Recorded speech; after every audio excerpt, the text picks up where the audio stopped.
আসসালামু আলাইকুম। আপনাদের জন্য নিয়ে এসেছি আমি একটি হাতে কাজ করা বেবি ড্রেস। এই ড্রেসটি ৫ থেকে ৬ বছরের বাচ্চার জন্য।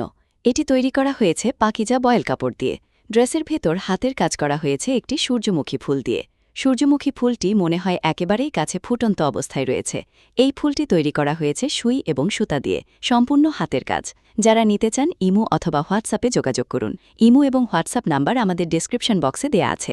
আমাদের কাছে আপনারা পাবেন হাতের কাজের 1 পিস, 2 পিস, বাচ্চাদের ড্রেস, বড় নকশি কাঁথা, বেবি নকশি কাঁথা, নকশি বিছানার চাদর, হাতের কাজের রুমাল, কাস্টমারের মন মতো করে ডিজাইন তৈরি করে দেওয়া হয়। আজকের জন্য এ পর্যন্তই। ভালো থাকবেন।